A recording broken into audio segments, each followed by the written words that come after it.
بعضی زنانه داسې وکي هغې ورشي دکاندار ته چې ورشي مخ خالي کی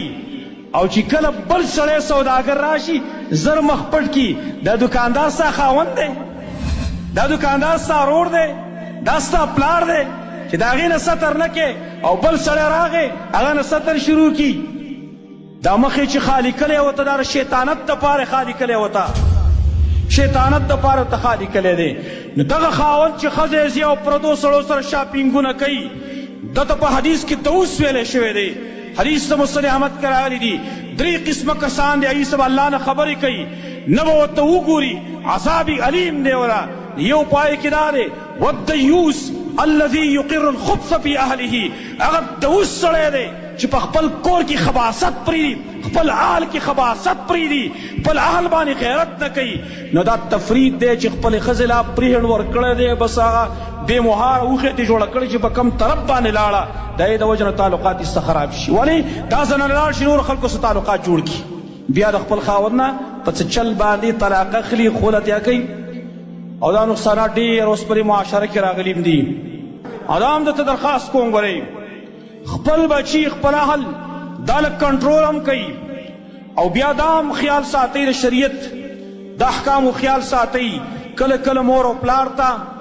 لور وایي چې ما پلاني ځای کې مه ورکوه دا ځای زما خوښ نه دی شرعن ستا حق دا جوړېږي چې ګوره دا ورنه کړي شریعت دا حکم دی کم هلک چې کوم ځای خوښ نه وي ته وله په زور نکاح نشي کولی هلته ډېر پلاران داسې وکړي لکه دا هم یو سبب دی د هغې ډېر پلاران داسې وکړي زوی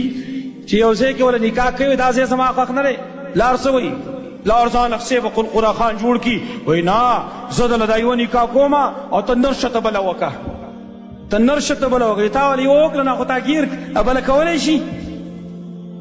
دا ډېر غټ ظلم دی د هغې نتیجه څه راوځي نتیجه دا راوځي بله ورځ د هلک او د جنۍ منځ کې تعلقات خرابي څه طلاق واقع شي حدیث صحیح کې راغلی حدیث دی نبي صلی الله علیه وسلم فرمایلی دي چې جنۍ ښځه هغه په نکاح نشي ورکولی حتی تستأذنه تر دې چې د هغې نه اجازت وغوښتلی شي صحابه کرامو عرض کول وکیف اذنها د اجازت به څنګه وي ویل واذنها صماتها د هغې اجازت د هغې چپ کېدل دي نو کله دا جنۍ دغه شان ته ورکړلی شي بغیر د اجازت د هغې نه بس هغه بیا د طلاق کوشش کوي چې د خپل خاوند نه ځان آزاد کړي نو بله اوس ما ته یو مسله راغله یو کس